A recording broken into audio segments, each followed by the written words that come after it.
Hello, and welcome to the 5th edition of the Meyer Memos, today of September 30th, 2016. In management, we have a staff meeting Tuesday at 8 o'clock in the Media Center. The agenda is as follows. Hub data navigation. I went to a training this Thursday. The hub is up and running, so teachers will be able to go into the hub and look up data for classes like they used to on the data site. Also, Suzanne Cupulo will be coming over to provide some training on the McKinney-Vento Act, or basically it's the act that supports homelessness. Also, there is an ISST meeting on Wednesday at 8 o'clock in the conference room. Quiet room visit data for this week was 14 visits for a total of 250 White Tiger tickets. That's pretty awesome. Kindergarten had 47, first had 26, second grade 44, third grade 80, fourth grade 32, and fifth grade 21. So all of the grade levels went up. Nice job. That is a 18-to-1 ratio. Last week was a 10-to-1. So keep up the great work there, folks. Observations.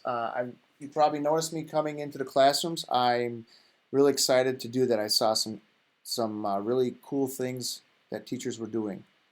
I saw teachers teaching routines.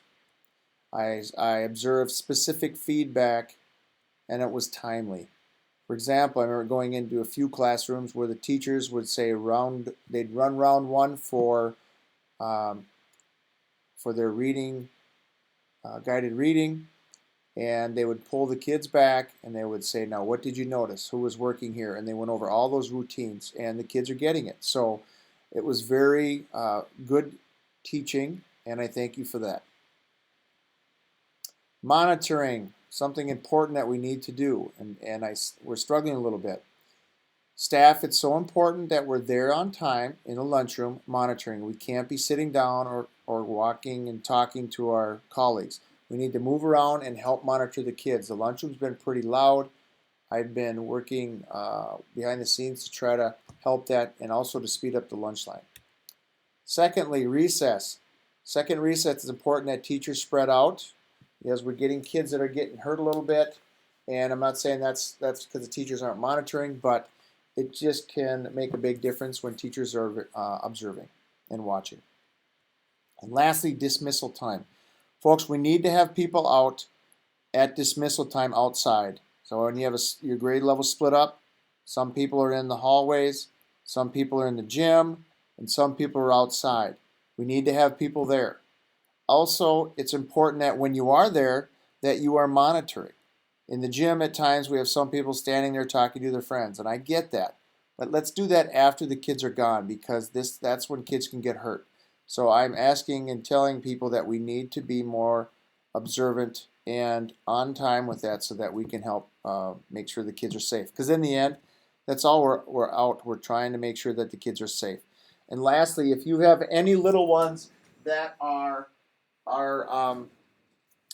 left at the end of the day, please be sure to stick around with those little ones. We don't want them dropped off and expect some of the paras and whatnot to monitor them, because they are not paid extra to stay there, okay? So it's real important that we do that. All right. In instruction, we talked about the intervention plans. I created, along with Jenny and I worked on an example of a reading plan, okay, so that could give people some idea what we're looking for. So here is the template. It says grade level, this would be a fourth grade. Subject area is reading. The measuring tool, benchmark assessment system. So we're going to use the BAS as our benchmark, as our measuring tool. Okay, so you can look at your review your grade level data for core and tier 1 instruction. If there are less than 80% of the students that are proficient, you'll want to implement a class-wide intervention. So look at number 1 and number 2, 3, and 4. These are the areas that classroom teachers are deciding. Okay, which students need additional academic support? Do you have any special ed kids? Tier 3, Tier 2, and enrichment. If you look at Tier 3, that's for kids below 1 or 2 years below grade level. Tier 2 would be less than 1 year, and then enrichment is at or above. Now, section 2 is, what will you intensely do to ensure that student learning takes place for the listed groups? Here's an example. In special ed, you talk to special ed teachers and collaboratively create a plan to assist ways to support each student's IEP. Tier 3, maybe talk to the ADSYS teacher, Jenny, or collaborate with interventions that are being used during Tier 3 time. Tier 2, discuss in PLC, example, an extra guided reading group, and or implement specific intervention. Enrichment, talk to Rick Halley and implement suggestions for your area content. What is the frequency or how often you'll meet with the students? Example, days per week. Special ed could be 4 to 5 sessions per week. Tier 3 is 4 to 5. Tier 2 is 2 to 3. And enrichment is 1 to 2. Again, this is just an example, but this is the decisions that classroom teachers will make. 4, what is the duration or amount of time you will spend per meeting with the students? Well, in special ed, you might want to do 10 to 15 minutes. Tier 3, 15 minutes. Tier 2, 15 to 20. Enrichment, 30-minute session. Now notice, if you look at, like, enrichment is 1 to 2 sessions, the session is longer, so it's 30 minutes. Special ed might be shorter sessions because they're getting support from the special ed teacher. So these are the things you want to keep in mind. So again, teacher decides who's in there. Teacher follows this kind of type of protocol on their students. Number 3, they define how often and the amount of time. Now, for sections 5, 6, and 7, that is something that is kind of already pretty much decided. Okay, so what will you use to monitor student progress in response to intervention? Kindergarten is going to use letter name fluency and first sound fluency. Grade 1 is going to start off the year with phoneme segmentation, and then mid-year they're going to do a running record at student guided reading levels. Grades 2 through 5, they're going to monitor through running records at student guided reading levels. Okay, so these are things that are kind of set in stone of what we're doing. 6, what will determine if the student does or does not meet the proficient criteria? Well, here is a reading growth chart that Jenny Deravingas has provided. As you can see, it's the different start levels and where the end level would be and so on. And then lastly, question 7, if a student does not meet the proficiency criteria, what are your next steps?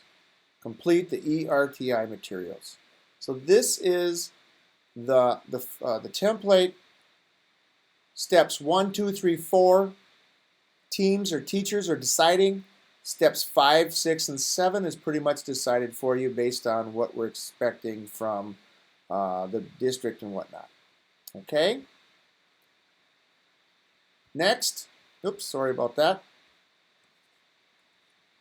I'm going to share this link to the template, and you can refer back to that example on this video cast. A math plan is also going to be developed. I'm not giving an example because the math plan could be a little bit different, but you follow the same type of path, okay? What I'm asking is that these 2 plans are completed by October 18th, and you're going to bring it to your instructional team. The teammate that is on the instructional team will bring your plan to that group and they'll discuss it. Okay? Any questions? Feel free to ask. Again, if you're working on a math one, you may want to talk to Aaron Smith. If you're working on reading, you may want to talk to Jenny Deravingas. In learning supports, the Sheridan story is all I have to share. Again, we have our Community of the Cross Lutheran Church Partnership. It started today. We fed K1 students. We fed 11 families. Next week, we're going to be maybe as many as 19. I want to say thank you to Deborah and Wade for all of them to get those out there, and to the teachers who made sure they hit the backpacks to the kids. Well, that's it for now. I want to thank you for a great week and have a wonderful weekend.